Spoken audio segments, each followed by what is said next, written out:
So could you please? Yeah, thank you. That's great.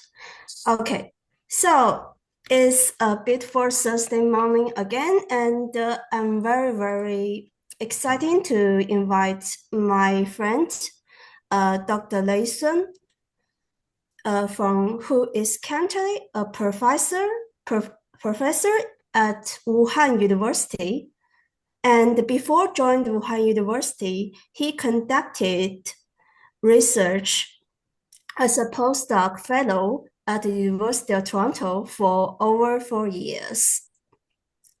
And it's your turn, Dr. Sun. Thank you for accepting my invitation. Okay, yeah, thank you. Thank you for the kind invitation. It's my great pleasure. So, hello everyone. My name is Lei Song. So I'm from the Wuhan University, and it's my great pleasure to attend this webinar to share some of my recent works. So, today the topic is about the failure mechanisms and the simulation method of log slopes. Under extreme environment conditions.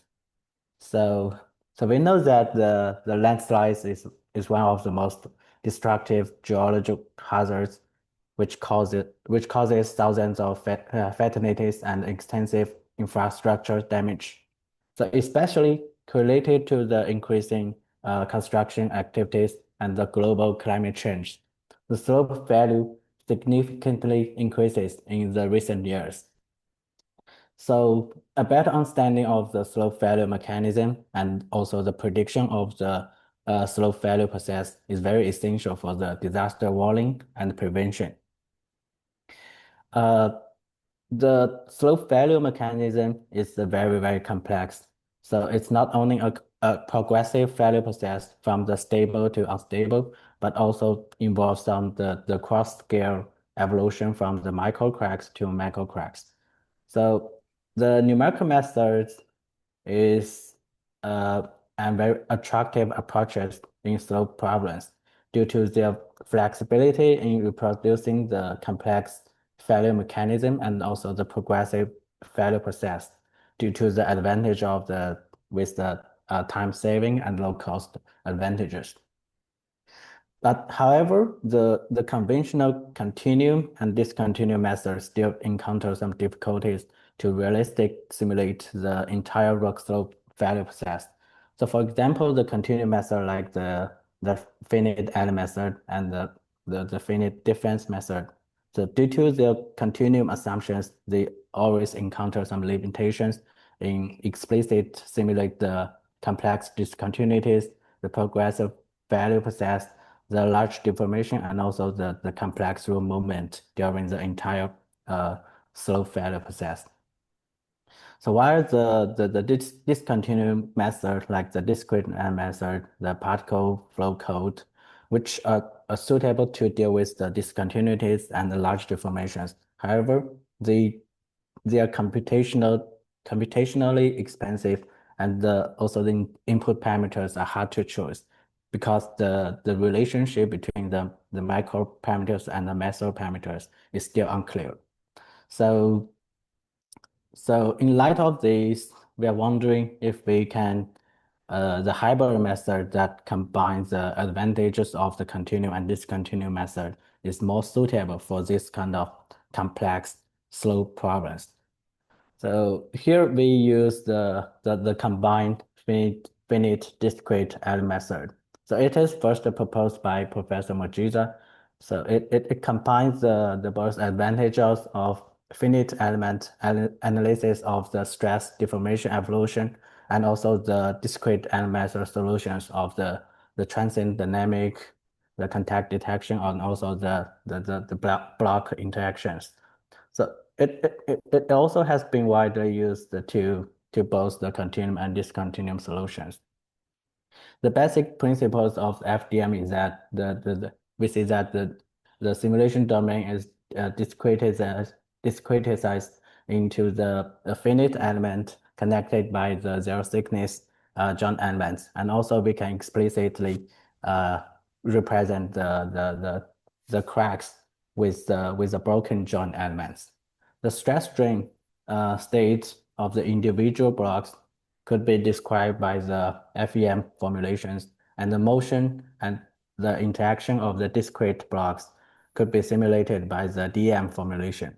So meanwhile, the most important, the transition from the continuum to discontinuum is modeled by the breakage of the joint element between the embedded between the finite elements. So here is the workflow of the FDM. So finally the motion of the each nodes or the elements is updated by the Newton's second law. However, the original FDM is still very challenged to simulate such complex slope behavior. So firstly, it should be clear that the slope analysis should account for the entire progressive failure process, including both the crack propagation during the failure initiation stage and also the subsequent transport deposition in the post-failure stage. Some key questions like the safety factor, the potential sliding surfaces, the movement trajectory, and also the deposition area should be answered. So it requires to realistic simulate not only the rock deformation, microcrack initiation, crack propagation, and also the macro failure surfaces formation during the failure initiation stage, but also the block sliding, rotation, contact, and fragmentation during the post-failure stage. So therefore, some development should be conducted to further extend the FDM to the slope problems. The first one is the absorbing boundary conditions to simulate the in situ stress field.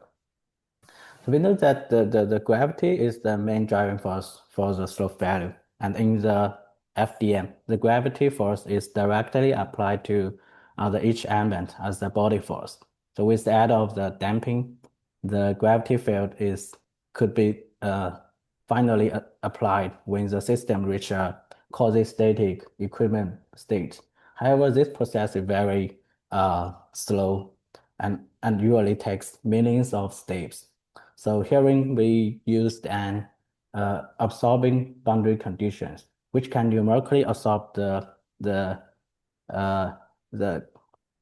kinetic energy of the unrealistic stress waves. Thus, it allows the model to quickly achieve the balance of the stress station. And the second one is the energy dissipation. So during the entire slope failure process, especially in the post-failure stage, the rock blocks will contact to each other and will induce some micro damage or some inelastic deformation. So correctly simulating this energy dissipation is very crucial to accurate simulate the block run out and the accumulation process. So in the original FDM, the collision between blocks is an elastic process and without any energy dissipation. So it's thus unable to capture the potential inelastic deformation during rock impact process. So here we adopted a more realistic elastic inelastic power function contact model. So where it contains three stage. The first one from the O to A is the elastic stage, and the A to B is the plastic loading process stage, and to B to O is the unloading stage. And the third development is the parallel computing. So since the landslide simulation is typical always involve millions of elements with very heavy computational burden. So our solution is implement the CUDA-based GPU parallel computing technology, achieving remarkable improvement in the computational efficiency. And for the for the slope stability analysis, the safety factor is the key factor to evaluate the state of the slope. So we use the strength reduction method based on the concept of material strength reserve to calculate the slope stability. And the strength parameters are gradually reduced until the slope becomes to a critical state. And the workflow of the entire rock slope failure modeling is shown here. It contains two main stages: the failure initiation stage and the post-failure stage. So here we give some validation test to demonstrate a model on the slope failure modeling. So the first benchmark test is adopted from a very famous exam test. So in this model, the left and the right boundary are fixed in the x direction, while the bottom boundary is fixed in both x and y direction. So here we show the stress and the displacement distribution after the slope system reach the equipment condition. You can see that our simulation results agree very well with the commercial software of course. And what is most important is that the by using the absorbing boundaries, we can see that the system energy will quickly dissipated and quickly reach the equipment process is about 10 times faster than the damping method.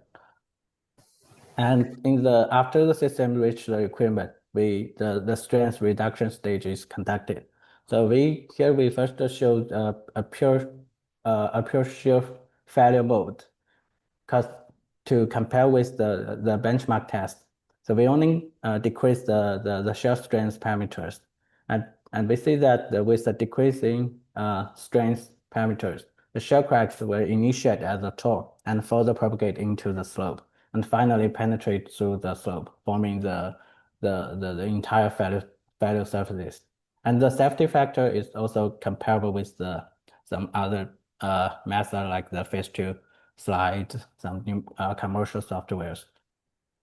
However, numerous laboratory tests and engineering observations suggest that the tension value also has very significant influence on slope instability.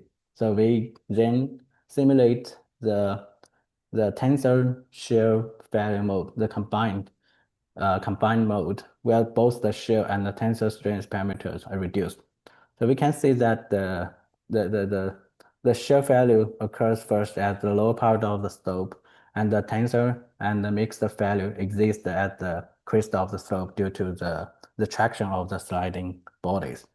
And the vertical tensor value at the top of the slope agrees well with some in situ observations. And overall, the safety factor and the failure surfaces agree well with the other some benchmark tests, so indicating the accuracy and efficiency of our model. And the second test is about the entire failure process, which including the initiation, transport, and deposition stage. So we see that with the gradual decreased strength of the parameter, the shell cracks first initiate in the top region, and the cracks propagate into the slope. Meanwhile, we can observe some tensor cracks formed almost perpendicular to the failure surface, which is caused by the traction of the sliding bodies. So finally, through-going failure surface forms when the tensor cracks penetrate to the slope, resulting in the slope instability. And after the failure surface forms, sliding blocks first slides along the inclined slip surface. Then due to the interaction between the block and bedrock, the sliding blocks are further break into fragments and accompanied with block rotation, movement, impact, and rebound. And finally, the sliding blocks deposit. The calculated safety factor and the critical failure surface also agree with that observed in the lab test and the numerical simulations. Then we know that the pre-existing discontinuities in the rock slope always plays a key role in the slope stability. So here we considered one single discontinuous set with two configurations. One is the deep-bedded slope, and another is the anti-deep-bedded slope. For the deep-bedded slope, the shell cracks first initiate in the weak joints, and then with the strength for the This is Jeff. Hey, Jeff. This is Trevor. How you doing? Hey, good. Oh. How are you? Hey, So, good. I was just trying to get back to you, see where we're looking at for the schedule. The mine cracks will continue to expand in I have a couple until things it I got to do. penetrates to the slope. I just touched base with Hello, one Jeff. of our younger, or a few of our other Hello, Jeff. Jeff, please mute. What their availability is. Oh. And I'm waiting for them to get back. Sorry, Hopefully please mute. they'll say that they Except can head over the speaker. sometime next week. Okay, you guys need money first. Yeah, so that's the other thing. What I'll do is I'll send over a contract. Yeah, I think you can mute him. What I need to do is send the scope.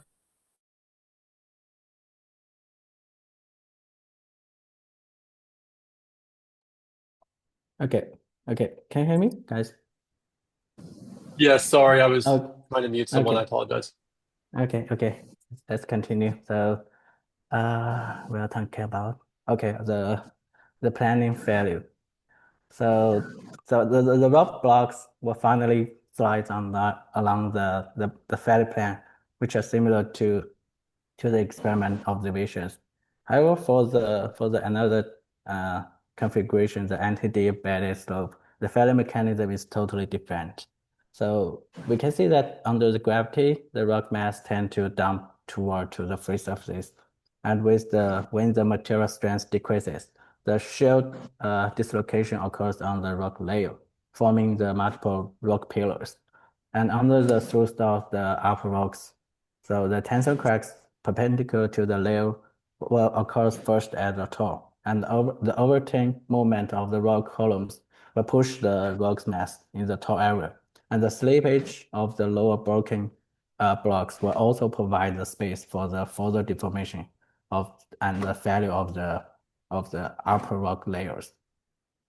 And then tensile cracks will further propagate into the slope, while forming a very complicated polyline-shaped sliding surfaces, which is show a very similar toppling failure evolution process revealed by the experiment test. And for slopes with two discontinuous sets, the shear failure first occurs in the weak joints, and then cracks continue to extend it into the slope along these weak joints, and the sliding body above the sliding surfaces will move to the free surface, and a large area of tensile stress is formed inside the slope, accompanied by the traction of the sliding body, called the secondary tensile failure surface. The secondary fracture continue to develop and finally collides with the first groups of the fracture surfaces, forming a biplanar failure surface. And for slopes with random discontinuities, weak joints inside the slope fails first when the strength decreases, and the slope is then supported by the rock bridge with the stress redistributed and concentrated at the tips of the broken joints. The tensile wings cracks will initiate the joint tips and propagate into the rock bridge along the path of the least resistance, and collides with the neighborhood pre-existing joints. The progressive failure process of the existing natural discontinuities and the brittle fracture propagation through the intact rock bridge will lead to the finally the global slope failure, form a kind of step past failure pattern. And in the previous part, we introduced the development of the FDM-Slope slope stability analysis. So in this part, we will further consider the effect of the groundwater on the slope failure process. So the groundwater is one of the most influential factor of slope stability. So generally, the water rock interaction impacts on the slope stability will behave in two main ways. The first one is the physical effect. So where the physical mechanical properties of the rock masses, like the density, the strength, will be changed. And the second one is the mechanical effect. So it will change the stress conditions inside the slope by the pore pressure and also the dynamic seepage pressure. So we here investigate the water rock coupled model to integrate this model to the FDM-Slope simulator. And this it contains two main parts: the fluid server and the mechanical server. The fluid server is used to simulate the fluid seepage and the transient fluid field in the slopes.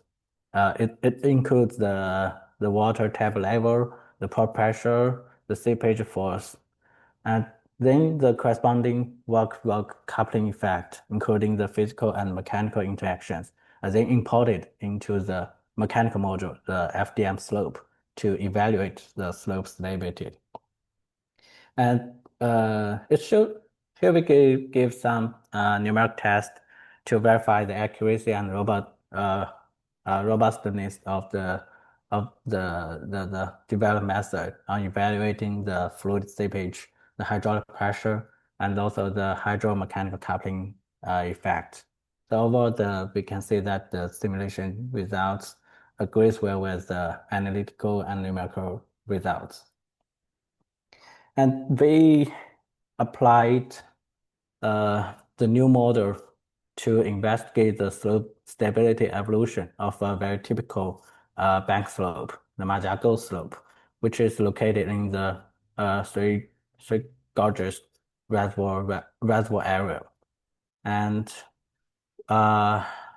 so with the construction of the Three Gorges Dam on the Yangtze River, the periodical water level fluctuation between 145 to 175 meters during the reservoir operation, it significantly affects the geological environment and hydraulic conditions in the reservoir area.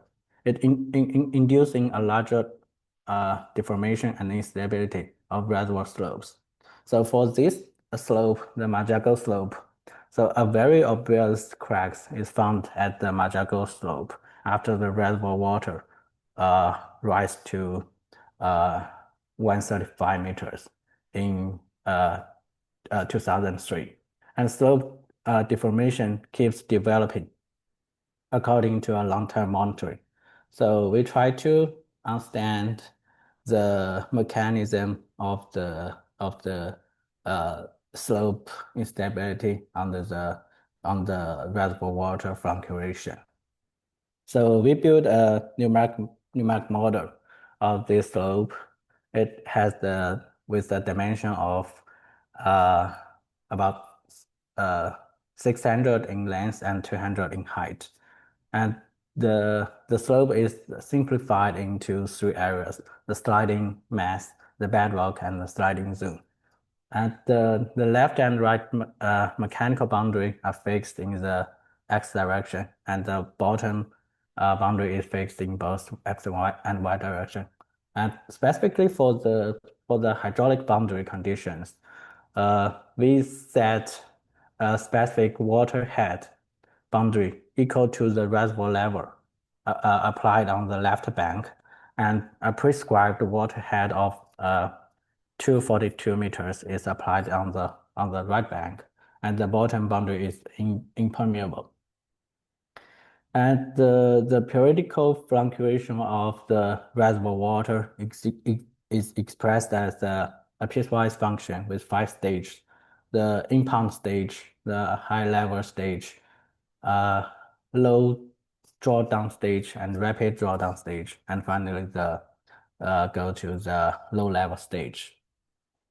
And here we show the transient seepage field and the water table response to the water level fluctuation. So we see that during the rise stage, the water seeps into the slope, and the pore pressure gradually increases. However, the pore pressure variation shows that a delayed response.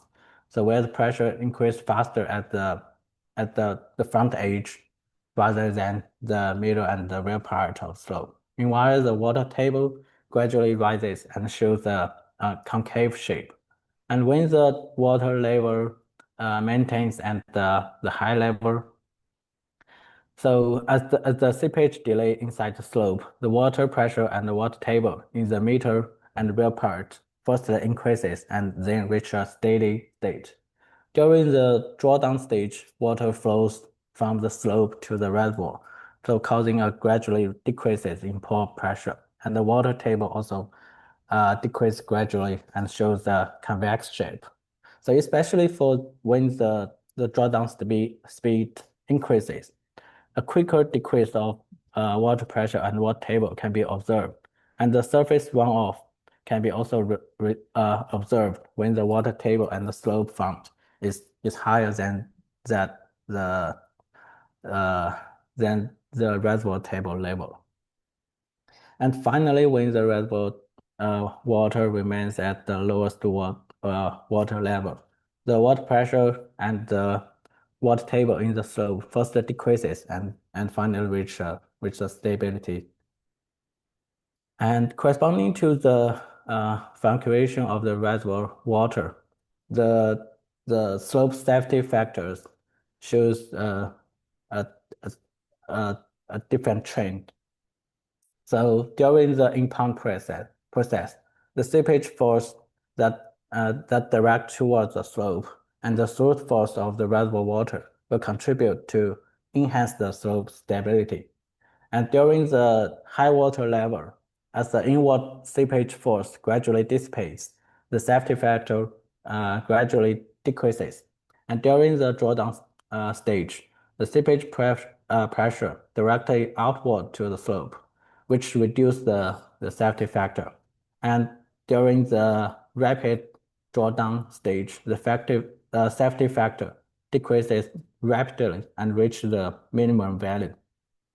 And finally, the minimum water level. So as the seepage force dissipates, the safety factor will gradually increases. And it should be noted that the lowest safety factor occurs during the rapid drawdown stage, which is also confirmed by the large displacement rate, the yellow line, recorded by the field displacement monitoring.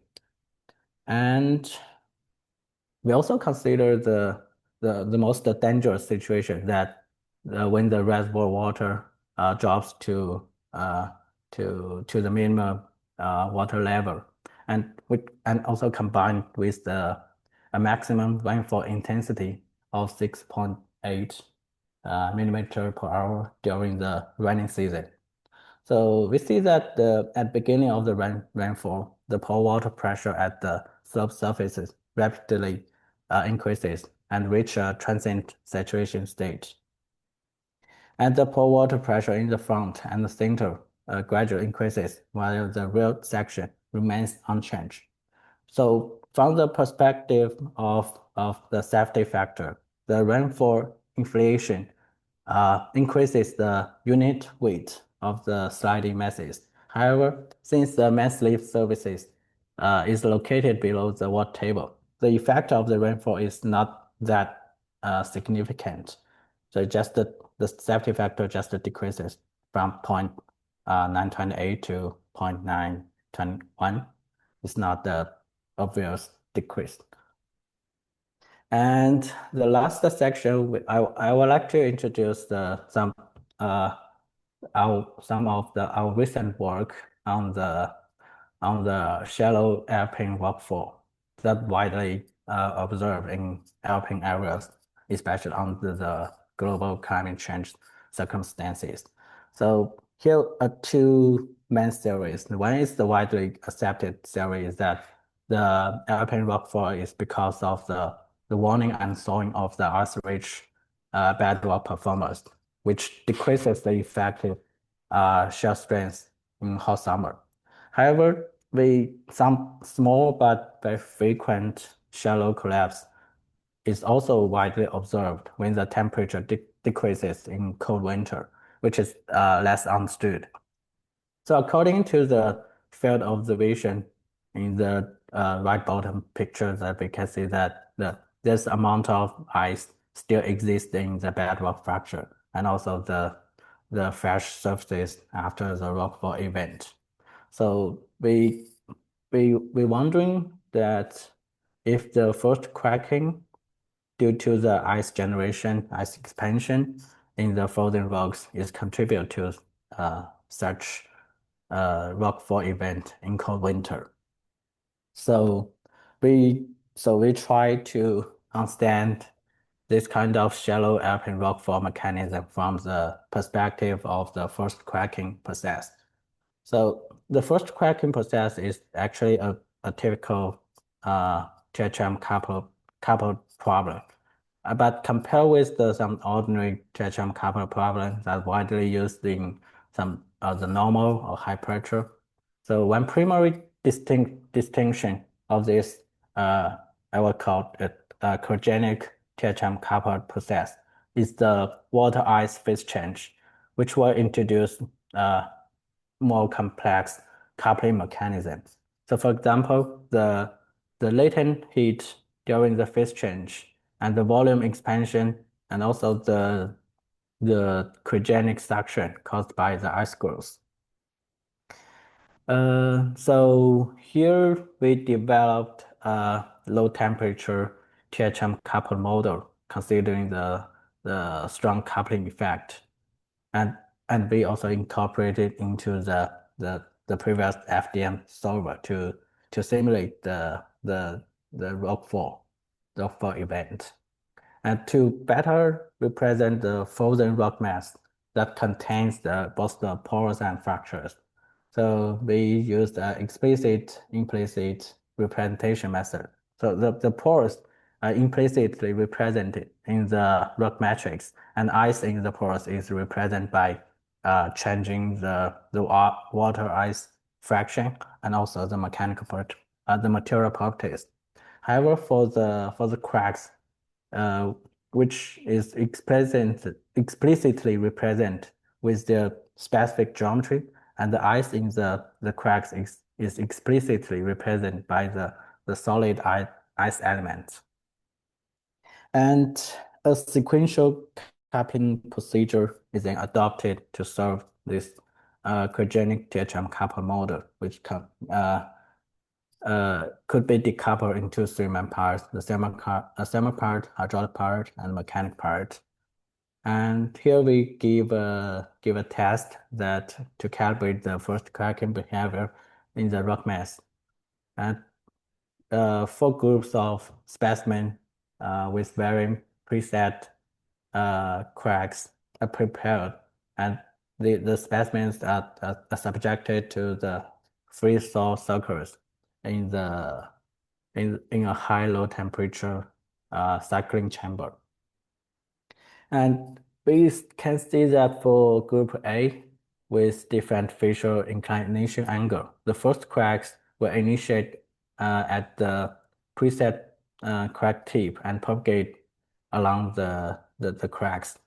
And for group B, we applied a uniaxial confining pressure. We can see that the first cracks were gradually deflected to the direction of the confining stress, and the larger the confining stress, the larger the deflation angle. And for group C and group is about to investigate the interaction between two fractures, and we can observe the coplanar fracture formation, and also the in echelon crack pattern. And for the group D, so when the two fractures are parallel to each other, they will propagate away and forming a kind of butterfly shape. And when we rotate one of the fracture, so it shows a different kind of lambda formulation. So overall, the numeric simulations can will capture the experimental results, and then the proposed method is further applied to investigate the shallow rockfall mechanism from a fracture mechanics perspective, which focused on the first cracking driven by the seasonal was ice transition with cracks. So we built and idealized the rock slope that contains vertical cracks. It could reflect that the surface fractures of the alpine rock slopes, and also the field environment temperature fluctuate seasonally. It's typical for falls below the freezing point in cold winter and rise above the freezing point in hot summer. And here we show the temperature variation inside the slope. So as the air temperature decreases, the temperature of the slope also declines. And by the late autumn, November, the temperature at slope surfaces reach the freezing point, and it drops to the lowest value by the February. And the freezing front will gradually penetrate deeper into the rock slopes. And then with the air temperature increases from the February to August, the surface temperature of the slope also increases quickly. However, although the overall temperature increases, the frozen zone within the slope still exists, and the freezing front continue to penetrate inward and reaching a maximum depth of the approximate 2 to 3 meters, which agrees with the shallow rockfall, the depth. And by the hot summer, to the August, the temperature of the slope rise to above 0, and the ice within the slope will melt into the water. And corresponding to the ice formation and the expansion, ice expansion during the cold seasons, the pre-existing cracks will propagate. And then when the ice melts in the hot seasons, and water will seep into the newly generated cracks. And under the repeated freeze-thaw cycles, the cracks will continue to propagate, and the growth of these non-planar cracks will comprise the stability of the rock and lead to the global collapse when the cracks intersect the slope surfaces. So here's the video of the failure mechanisms, and we further investigate how the pre-existing cracks may influence the failure pattern. So it shows that it's very similar to the previous test, that the top cracks will first propagate when the crack ice expand in the cold season. However, as the first cracks advance toward the pre-existing cracks, they connect and propagate along the pre-existing cracks. As water refreshes in these cracks in the next freezing thaw circles, the wing cracks will initiate at the tips of the pre-existing cracks and propagate through the rock bridge and merge with the adjacent cracks.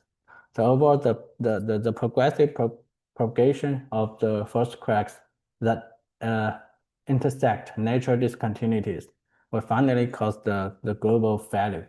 And the failure surface always forms a critical path that includes both intact rock bridge and the discontinuity plans, forming an step past failure, as observed in the in situ observation.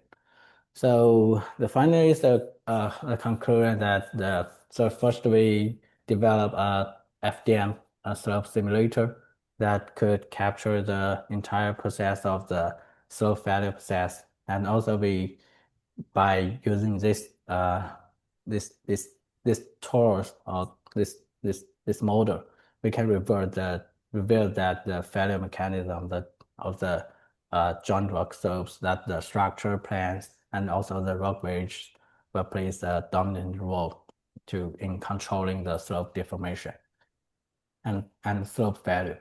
And then we developed and incorporated the hydromechanical coupler model to investigate the slope stability and the effect of both the water level fluctuation and rainfall. And finally, is incorporate the cryogenic coupler model to investigate the shallow rockfall mechanism from the perspective of the first cracking. Yeah, that's my presentation. Thank you for your attention. Thank you all. Thank you.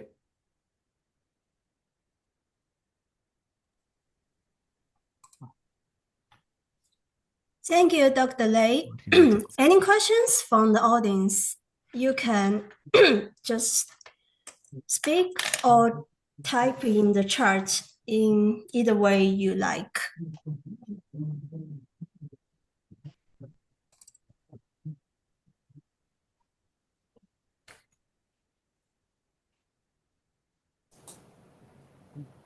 I have a question.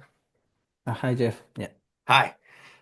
This is related to the reservoir slope stability.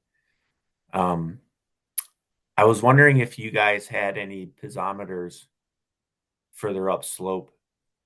And because I noticed that, I think I noticed that when the rainfall was coming in the slope, I don't know if, were you raising the phreatic surface in the slope at all? Yes, actually, yes. So let me go to that slide.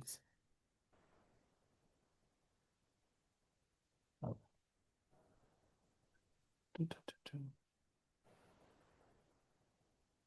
Okay, this one, yes. Yeah.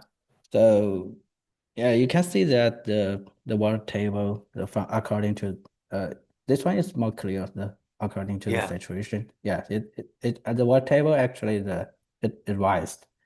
It I goes see. up, yes. So but because you see that because the sliding surface is it's actually okay. This is the main sliding surfaces, but most of them is below the water. So the rainfall effect is not that obvious. But for other slopes, yeah, the rainfall may have a more significant effect on the slope stability. Okay.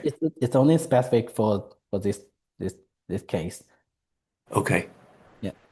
Cool. Thank you. Nice work.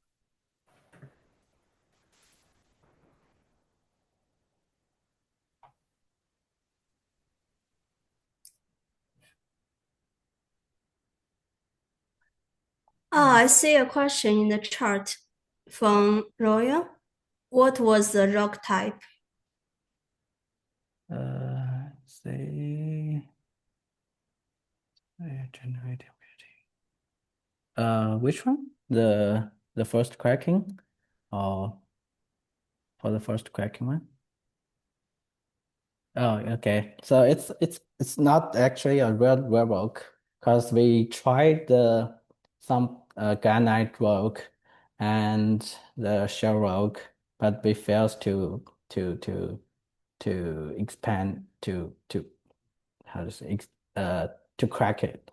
So it's too tight and too strong. So we use the kind of a mortal artificial made rock instead with the lower strength is about 2 MPa, like, or not 2 MPa, maybe 1 MPa, the tensile strength. So it's easier to crack after several freeze-thaw cycles.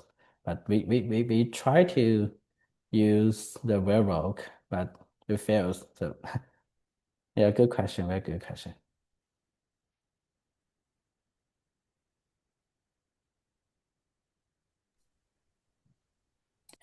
For the experiment test, it's maybe 2 to 4 circles. With the if we apply the confining stress, it will be easier to crack. Temporary range is minus 20 to 20.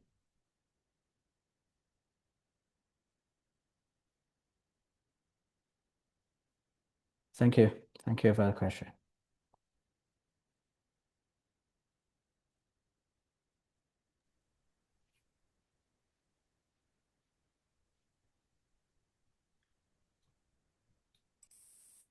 Yeah, I see a new question from in the yes. chart. Is the pore water pressure a factor here? Yes, yes. So the pore pressure will let me show you this figure. Yes, you can see.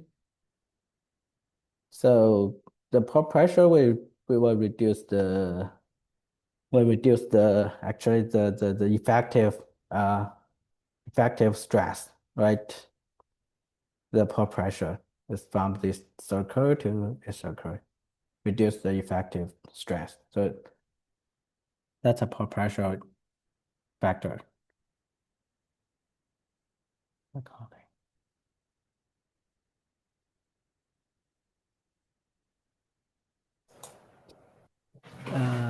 Copy if possible. Yeah, for sure. For sure. It's open. Can I ask another question? Yeah, sure. This one has to do with one of the early slides when and I forget what you called it. It was, you had the elastic portion of the model and then the plastic and then the unloading portion. It was like Unloading. maybe it almost looked like a hysteresis curve. Okay, I see. Should be the contact model, right? Yeah. Okay, so here. So maybe this is my deficiency in understanding. How come that unloading goes back to the or the 0 point? Yes, you're right. So cause the the horizontal axis is the contact overlap, right? Oh. So yes, it's not the displacement of that. So because you have two blocks, you finally will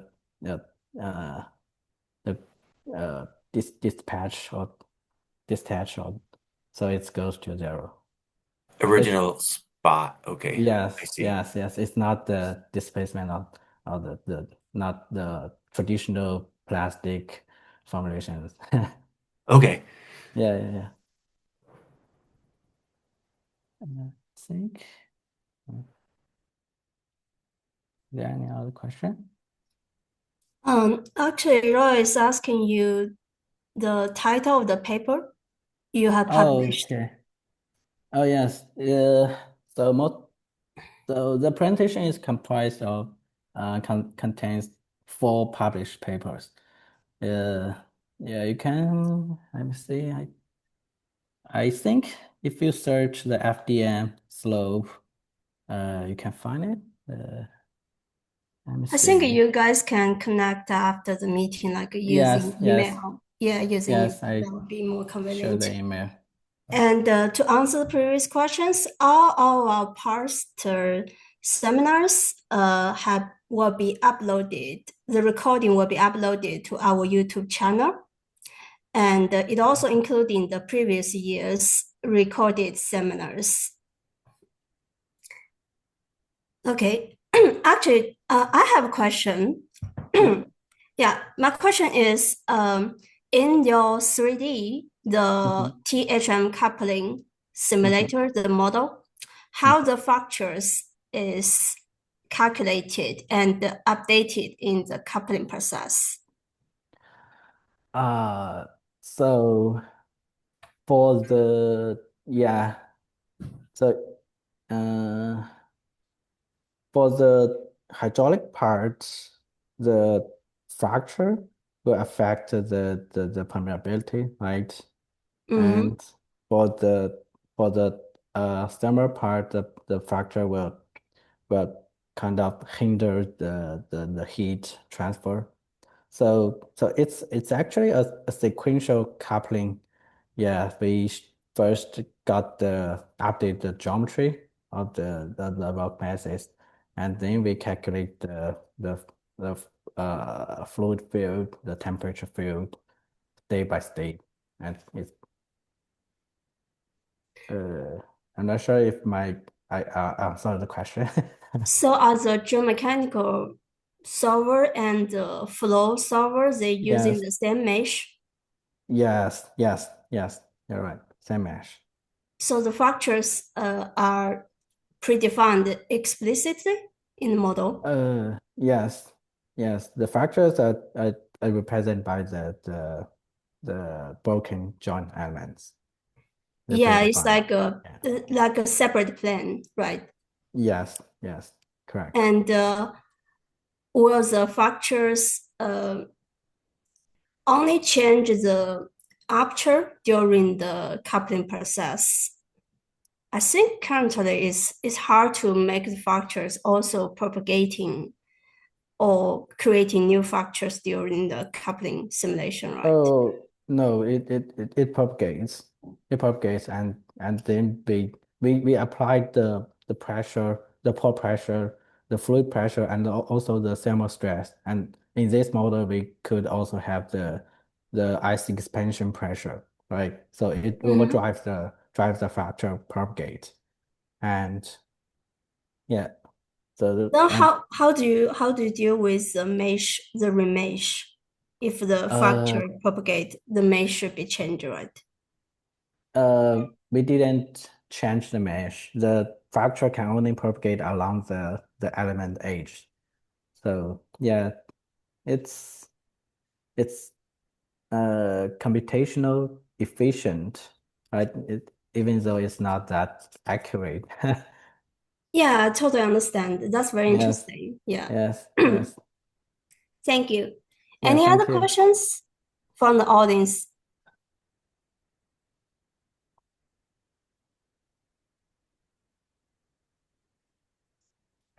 Okay. Yeah, but I think we have like, If you guys have any further questions, please don't hesitate to contact me. Here's my email. And yeah. Okay, so thank you very much. As I said, like we will have our past seminars recorded and uploaded to the YouTube channel, and you can just follow up the YouTube channel, and you will see our new seminars as also. And our next seminar will be held 1 week after the next Thursday. And thank you very much for your attendance, and also appreciate Dr. Sun for accepting the invitation and giving the very, very informative and exciting presentation. Thank you. thank you all.